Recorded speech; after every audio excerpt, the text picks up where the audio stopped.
In section 1-2, you will learn how to convert fractions to decimal form. Specifically, you will be working with terminating or repeating decimals. If you look at the top of page 16 in your topic 1 workbooks, it says to convert from a fraction form of a rational number to a decimal form, divide the numerator by the denominator.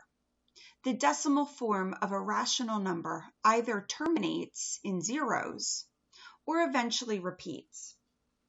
So they're going to give us two examples at the top, one for a terminating decimal and one so you know what a repeating decimal looks like. So we'll go ahead and reveal those. Now they're not showing you all the work, they're just showing you how to take the fraction, set it up properly in a division problem, and then what the resulting answer will look like. Okay, so with 3/4, you're going to use division to convert this, and the numerator, your top number, is going to go inside the division house, and the denominator will go on the outside. Now, a lot of students get this confused. A lot of students always want to just seem to put that bigger number inside, and that is not the case. As you can see here, the smaller numbers are going inside that division house, as I call it. So one little trick that I show my students over the years, and it's just a fun little way to get used to where those numbers go when dividing, is by drawing a rain cloud. And I call it a doom cloud just because it's a little more fun to talk about. So it's the cloud of doom, doom being that, well, we're working with fractions and students usually like to stay away from working with fractions. So we'll call it a doom cloud just because it's like, oh no, there's a fraction again, okay? And you just picture which number is getting wet by all of that rain. Well, the number on the top of the fraction, because the 4 has that fraction bar almost offering cover from the rain. So the 3, the top number, we need to get inside and out of the rain, okay? And that leaves the 4 going on the outside. So same thing with this second example. A fraction. Think about the doom cloud coming in. So it's the cloud of doom. There's our rainy cloud, and the 1 is getting wet. So let's go ahead and put that inside that division house. Now notice that there's a decimal and a bunch of zeros, and that's because we're working with getting an answer in the form of a decimal. And we're going to have to continue out the problem because a 4 does not fit into a 3. A 6 cannot be divided into a 1. So we're going to have to extend beyond that single digit.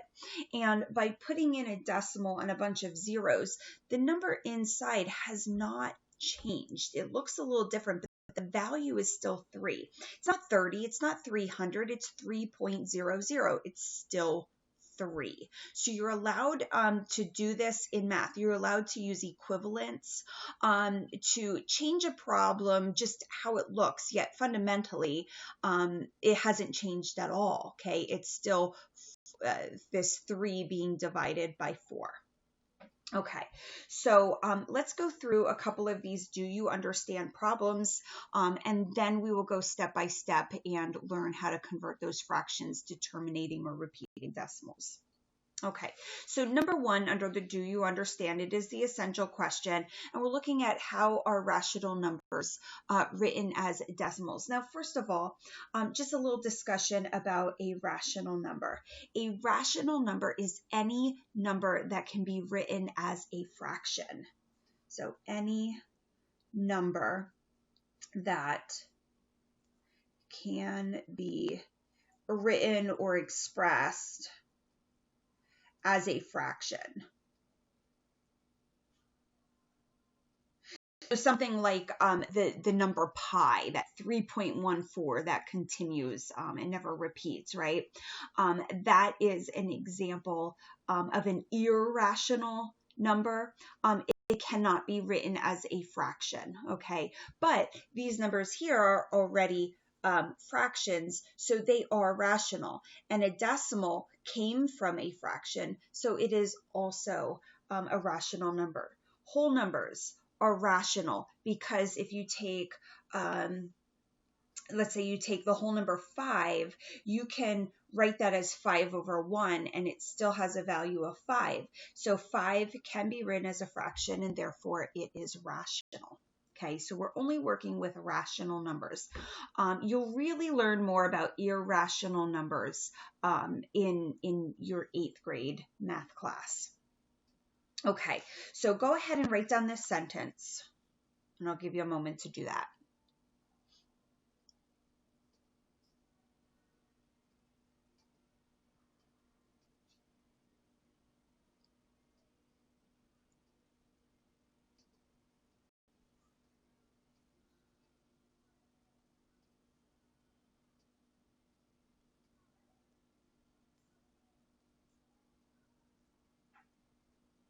So to be in decimal form and also to be a rational number, the number must terminate or repeat.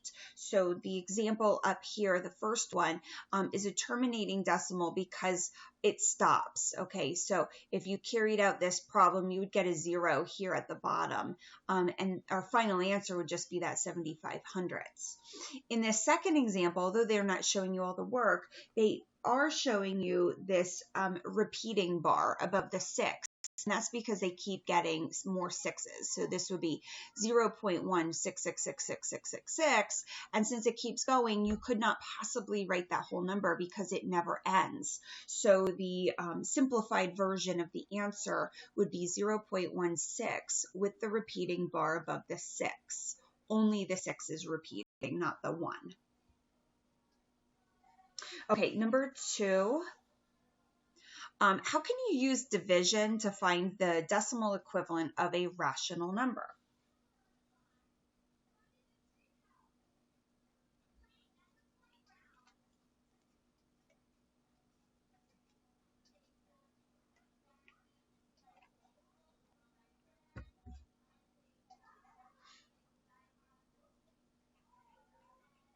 So remember that we're going to divide the numerator, which is your top number of the fraction, by the denominator. The numerator is going to go inside that division house when we set it up.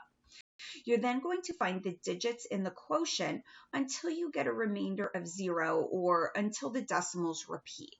So it's very obvious when you get a terminating decimal and when you have a repeating decimal, you'll start to see a pattern, as I'll show you when we get to the do you know how examples. Okay, number 3. It says, be precise. What is the difference between a terminating decimal and a repeating decimal? Go ahead and write that down.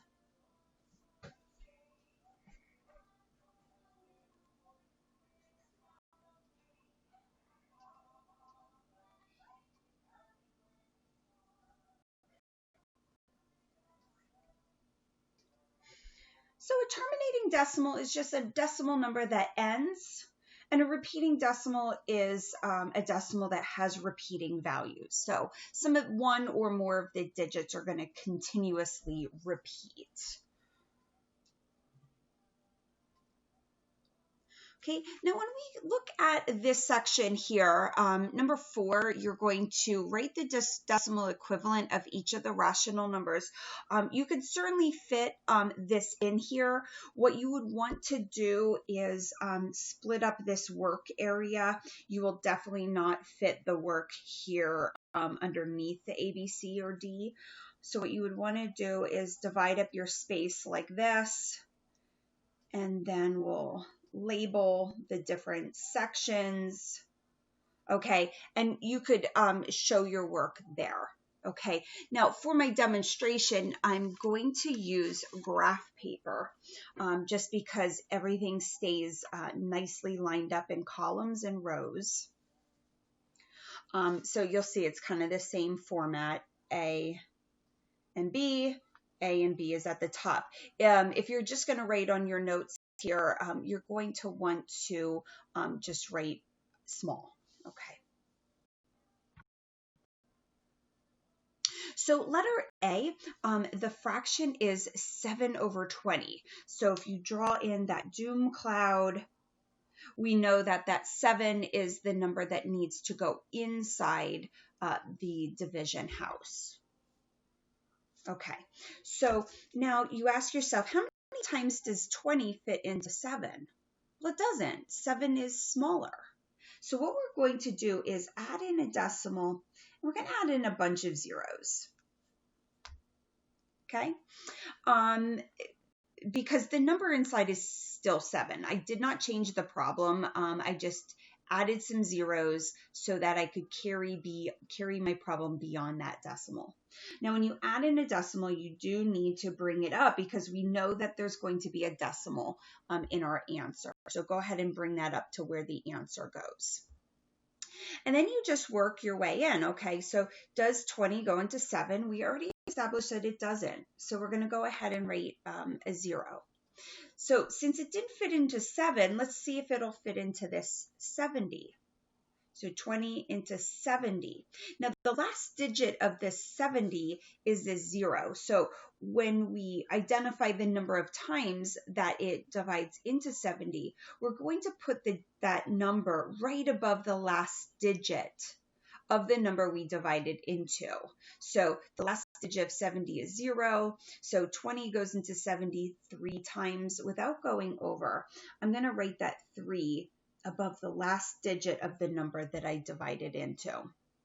Okay, and then as you know, you take your 3, you multiply by 20, you find the product is 60, and you're going to subtract that from 70. Okay, you get a remainder of 10. And then what you need to do is, we've already divided, so I need to bring down one of my zeros here to carry the problem beyond, because I'm not finished. This does not terminate at 3/10. Okay, we don't even know if it is a terminating decimal. It could be a repeating decimal. So let's find out. So then 20 divides into 100 5 times. Now I divided into the 100. The last digit in 100 is 0. So I'm going to write that 5 right above that last digit. 5 times 20 is 100 exactly. So I'm going to go ahead and subtract that.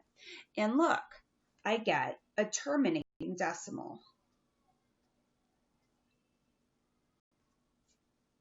Okay, so this would be my final answer. I don't even need to use this 0 here. Next one.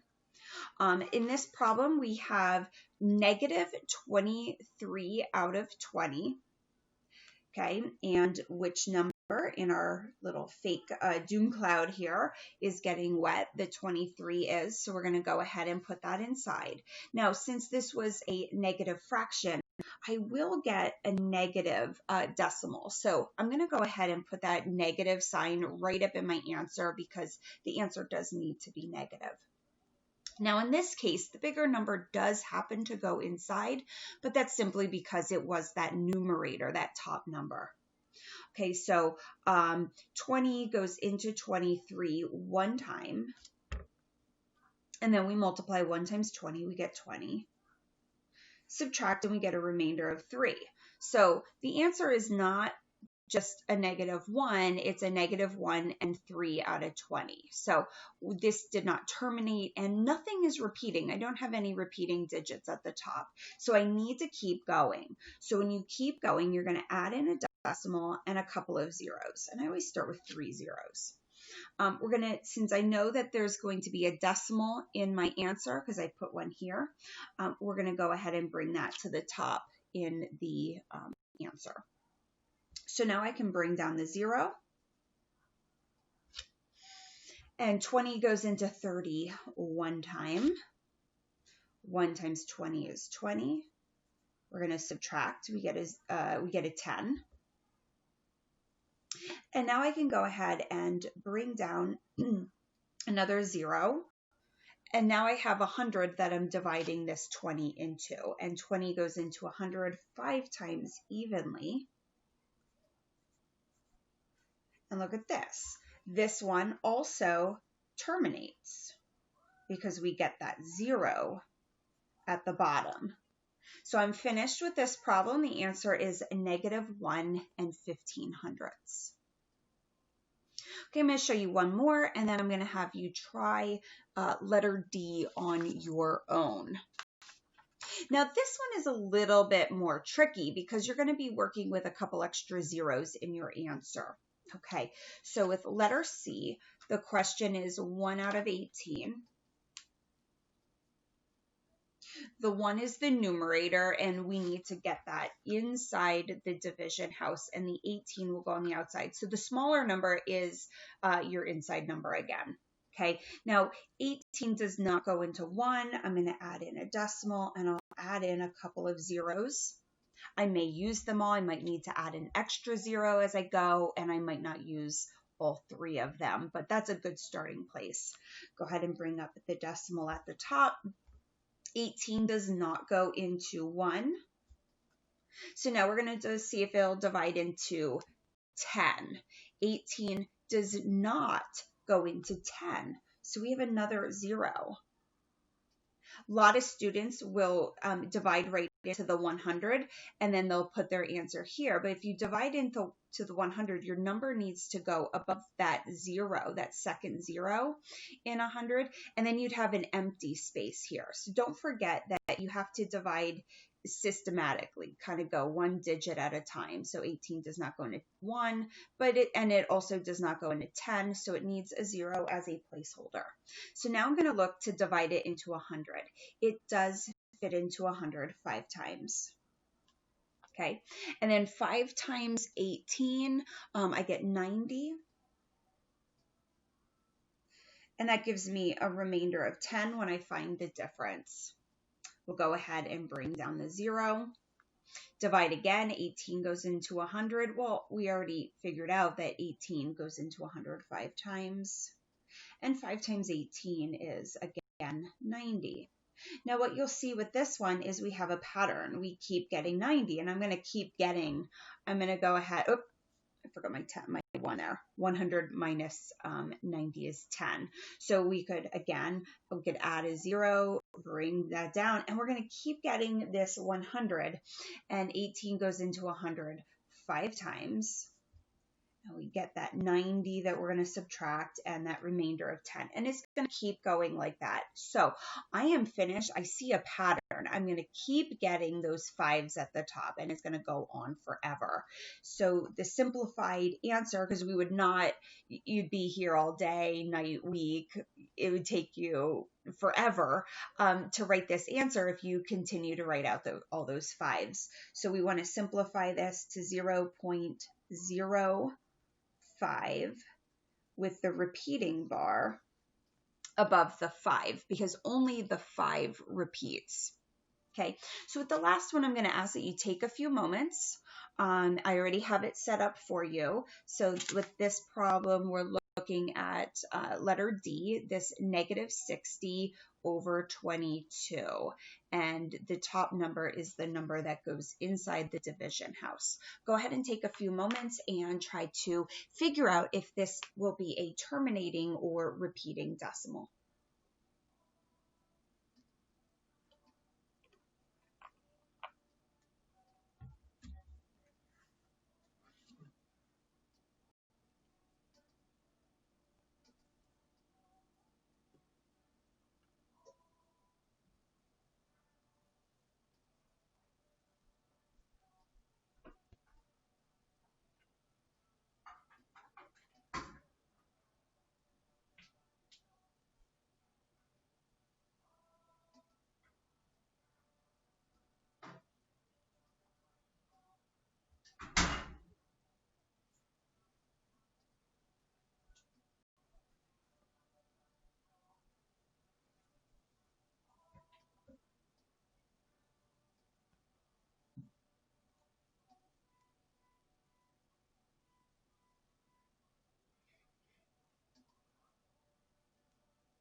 If you need a few more moments, go ahead and pause the video. It's always best to try it on your own than just watching somebody else do it. So if you need more time, please pause the video, continue to work out that problem, and then restart the video so that you can see the answer.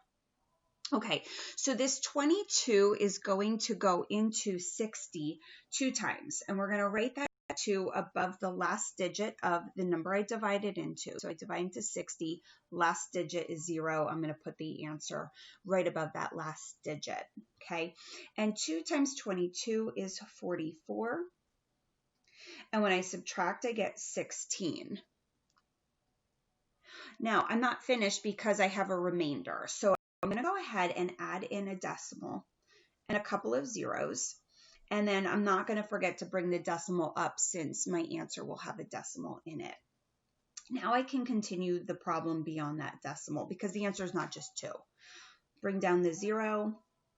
And now we're going to divide 22 goes into 167 times. And 7 times 22 is 154. So the difference is 60. We're going to go ahead, bring down another 0. 22 goes into 60 2 times. Okay, and now I'm starting to already see there could possibly be a pattern here because I have 2, 7, and I'm back to 2. So I'm wondering if the next number will be 7, because as soon as you see that there is a pattern, we don't know that there's a pattern yet. The next number could be an 8 or it could be a 6, okay, something like that, and then there wouldn't be. So we need to make sure that since we have a 27 to start, that we get another 27 here to show the repeating. So we're going to go ahead and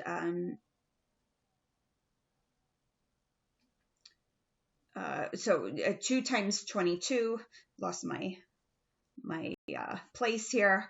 So 2 times 22 is 44. We're going to go ahead and subtract that. We get a remainder of 16. So I got to keep going, bring down that 0, and I got that 16. Now I see that I started here with the 60 repeated.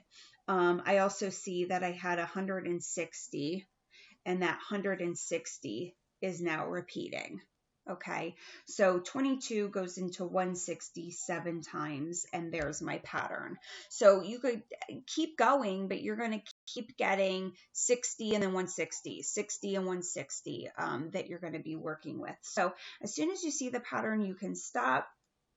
And we're going to simplify this to simply 2.72 repeating. Now I'm going to put the repeating bar above this 7 and the 2 because the 7 and the 2 is going to repeat. I'm not going to put it over my whole number. It just goes over the decimal to show a repeating decimal. Now don't forget, and I almost did, that problem D was a negative fraction, so my decimal also needs to be a negative. So the negative would go here, and then it could go into my answer as well. Okay, and then we have one more problem, question number 15. And again, with question number 15, the long division, you're going to want to write small if you're going to fit it into this space. You could also write this on the back of your paper or print some graph paper. Okay, so number 5 says that there are 5,280 feet in every mile. Okay, what part of a mile in decimal form will you drive until you reach the exit? So they're showing you that the exit is 1,000 feet away. So it's 1,000 is your part, and we're going to put that over a whole mile, which is 5,280. So remember, it's part over the whole. Okay, is how you set up your fractions. So then our fraction or division house would look like this. The 1,000 would go inside, and the denominator would go on the outside. This is not enough room here left to show this problem. It is long, so you might want to show that on the back of your paper.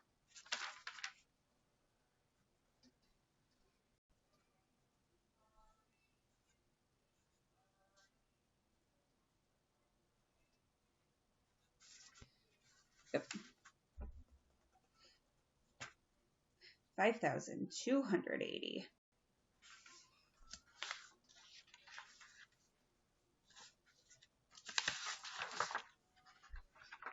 Okay, so with this one, we're going to divide this 5,280 into 1,000, and it obviously is not going to fit.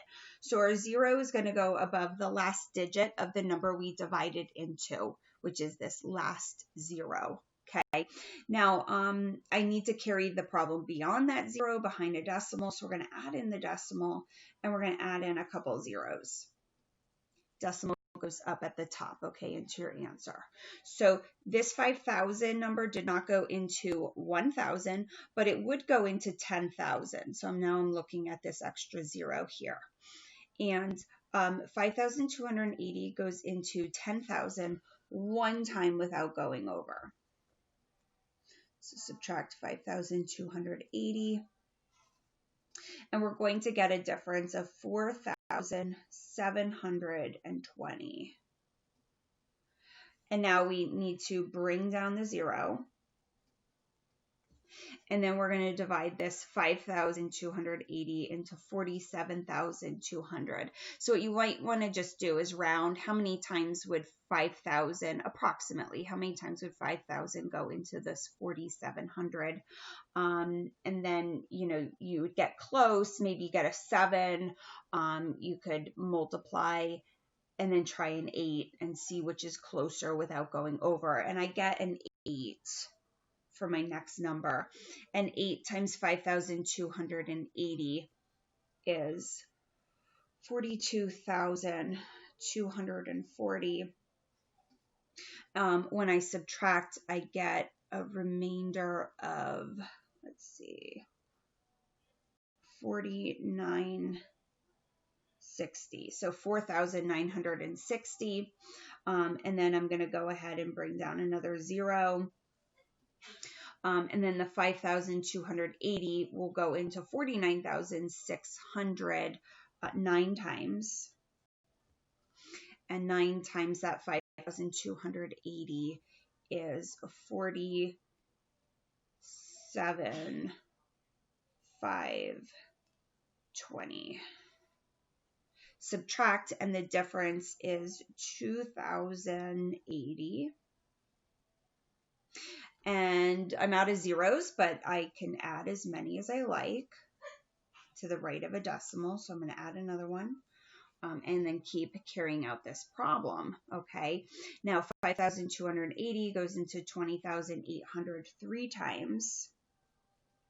And 3 times the 5,280 is 15,840.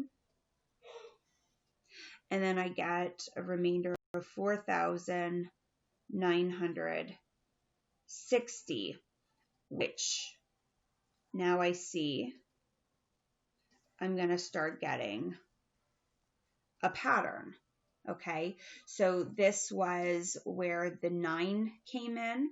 When I added a 0 and I divided, I got the 9. When you subtract, then you're going to end up with a 3. So the 9 and the 3 are going to repeat. So this would just be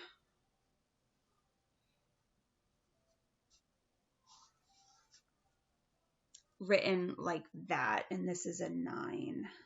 The glare made it look like a 4.